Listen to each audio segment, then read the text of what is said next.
Hi, it's Louise from Sincerely Louise, and in this video I'm going to teach you how to KFB.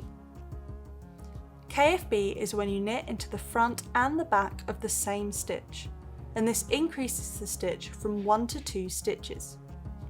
So this increase is going to change the shape of your knitting. In Project 1 you knitted a long rectangle and sewed it together to create your phone cozy.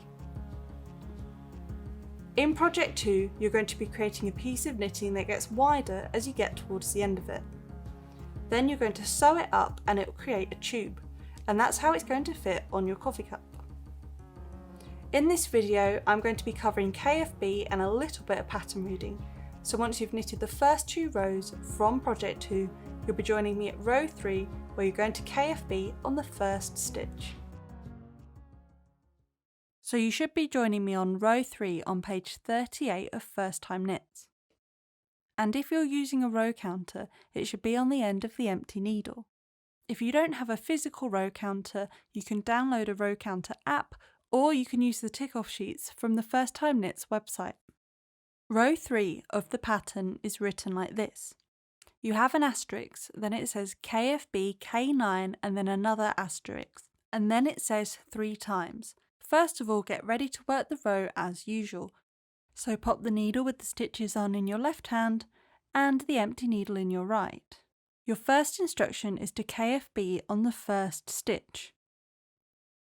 KFB means to knit into the front and the back of the same stitch. With the knit stitch, it's really important that you only push the needle through the front of the stitch. But for KFB, we're going to be using the front and the back of the same stitch, so it's worth spending some time making sure you know what the front and the back is. To make your KFB stitch, follow these instructions. Just like the knit stitch, push the right needle tip through the front of the stitch on the left needle so that the right needle crisscrosses under the left. Then wrap the yarn around the right needle from the back to the front. Using your left index finger, push that right needle tip down and towards you so it catches the wrapped yarn and makes a new stitch on the right needle. Now this is usually where we'd push that stitch off the needle, but we're not going to do that because it's a KFB. Instead, push the right needle tip through the back of the stitch that you just knitted into. It can be a bit fiddly to find the back, so practice pushing your needle through the back of it, like I've done here. Once you've pushed it through the back of that stitch, the right needle will crisscross under the left as per usual. So you can see we knitted into the front of that stitch, and now we're about to knit into the back of it. So wrap the yarn from the ball around the tip of the right needle as per usual, and using your left index finger, push that right needle tip down and towards you so it catches the yarn, making a new stitch on the right needle. Finally, slide the stitch on the left needle off and you'll have finished your KFB, increasing from 1 to 2 stitches. The KFB creates a distinct bump on the left part of the stitch, so you can see now that there's quite a distinctive bump there. Because garter stitch is also really bumpy with all those ridges, it can be quite hard to see, but later on it's going to become more apparent in some of the other knits. Now that you've KFB'd, your next instruction is to K9. K means knit, and 9 is the amount of times that you need to knit it. So when you see a K followed by a number, just knit the amount of stitches stated. After your KFB, you need to knit 9 stitches as per usual. If you're working a different pattern, then you're going to have different instructions, but for this video we're focusing on the cut warmer. Once you've knitted your 9 stitches, make sure you count them. Remember that the first 2 stitches on your row were the KFB, so that counts as 2 stitches. So you should have that KFB stitch followed by 9 stitches, so that's 11 stitches on the right needle. Because the pattern is written in asterisks, it ends at that 9th stitch and then repeats. So your next instruction is to KFB. All stitches have a front and a back wherever they are on the row, so repeat those KFB instructions on the next stitch. Knit the stitch as per usual, But as you get to that point where you'd slide the stitch off the needle, instead knit into the back of the same stitch. So push that right needle tip through the back of that stitch and wrap the yarn around the back of the right needle like you do with the knit stitch. Push that right needle tip down and towards you using your left index finger. If you're finding it tricky, you can always slide the stitches a little bit further down the needles. Once you've pushed that needle down and towards you and made that second stitch, slide it off the left needle. So now you've increased from 1 to 2 stitches through the front and the back of the same stitch. Once you've KFB'd, the next instruction is to K9.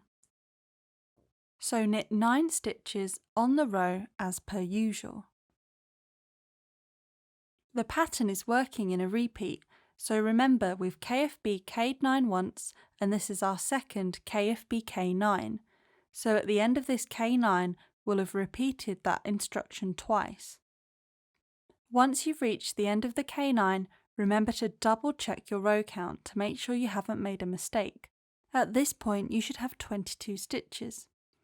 If you don't, you can always unravel the work and figure out where you've gone wrong and then rework the row. Now it's the final KFB of the pattern, so push the right needle through the front of the stitch on the left, wrap the yarn around from the back to the front, push that right needle tip down and towards you so it catches the wrapped yarn, and then go into the back, so push the right needle through the back of the stitch on the left, wrap the yarn around from the back to the front, then using your left index finger push that right needle down and towards you so it catches the stitch, making the second stitch on the right needle. And there you can see its distinct KFB bump. Finally we're on to the last part of the pattern, which is to once again K9, so it's our final repeat and all you have to do is knit the last 9 stitches on the row. With this row we've increased 3 stitches, so we've gone from our original stitch count to 33 stitches, and we've done that by KFBing 3 times. This is what your row will look like once it's finished. If you're using a row counter, you can move it up to row 3, or you can tick it off on the tick off sheet, or if you're using an app, tap it and it will move up to 3.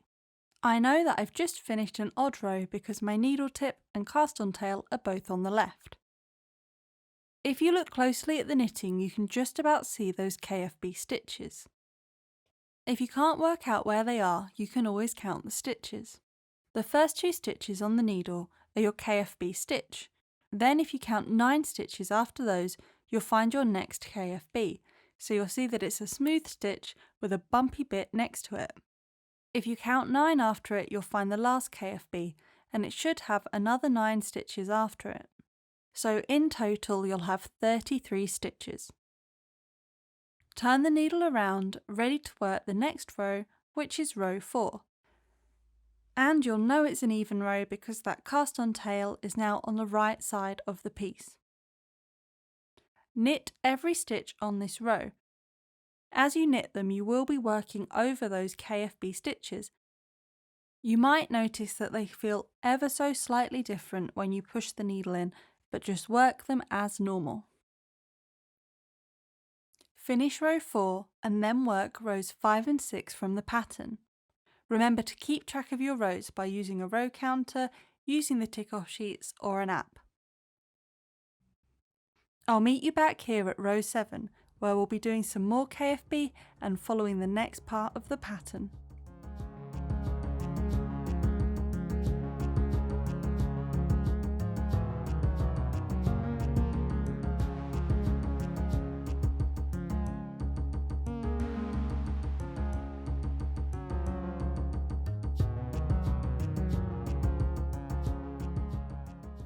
You should have just finished row 6 of the pattern. Your cast on tail will be on the left of the piece and you'll have 3 ridges in the work, so you'll have knitted 6 rows and we're about to work row 7. I wanted to go through row 7 with you as it's the next real piece of pattern that you're following. Row 7 is very similar to row 3 in that it has an increase and it's written within those asterisks. This time it's KFB K10 and you need to repeat that 3 times. So start by doing the KFB stitch. Once again, you'll be knitting into the front and the back of the same stitch, increasing it from 1 to 2 stitches. Push the right needle through the front of the stitch on the left, wrap the yarn around from the back to the front, then using your left index finger, push the right needle down and towards you, and then go into the back of the stitch. So push the right needle tip through the back of the stitch on the left needle, wrap the yarn around, and then push it down and towards you with your left index finger so it catches the second stitch, making that increase. And that's the KFB part of the pattern. Next, you need to K10. This is similar to what we did on row 3. So K means knit and 10 is the amount of stitches you need to knit. So just knit 10 stitches after your KFB. If you need any extra help, you can check out the Project 2 mistakes page on page 42 of First Time Knits, where you can see how my knitters got on with the KFB stitch. And with the knit stitch, you can always reference those mistakes and fixing pages from Project 1.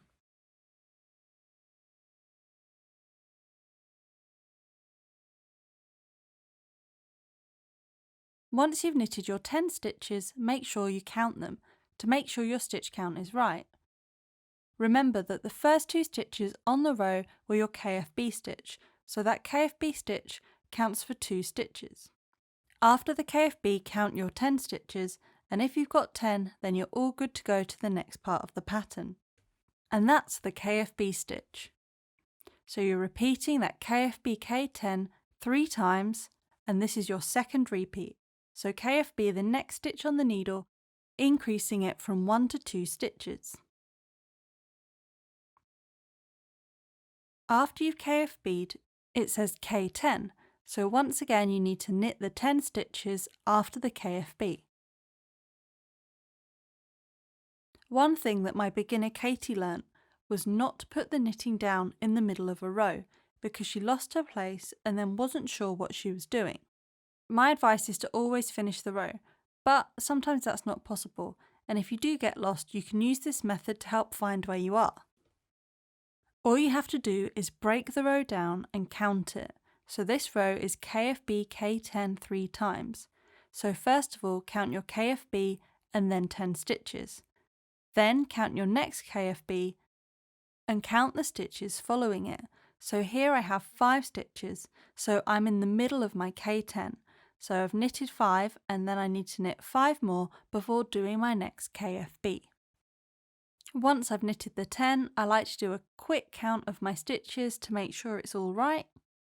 The more that you knit and follow patterns, the less you'll probably have to count each time, but as a beginner it's good to always double check to make sure you haven't made a mistake. Once you know your stitch count is right, you can move on to the third repeat, which is the KFB K10, starting with the KFB. So KFB the next stitch on the needle, and then work the final 10 stitches on the knitting needle. Once you've KFB'd, you can see what's there on the left needle, and I can see I've got 10 stitches, so I know that my pattern has worked out right for this row. So knit those final 10 stitches on the needle, and that will bring you to the end of row 7. And by the end of it, we'll have increased our stitch count another 3 stitches from 33 to 36.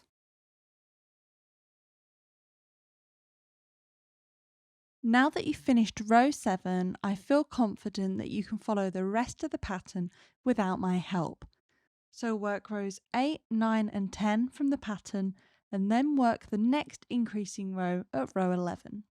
Once you've finished knitting and cast off, you can join me at my next video, which is sewing up the cut warmer. See you there!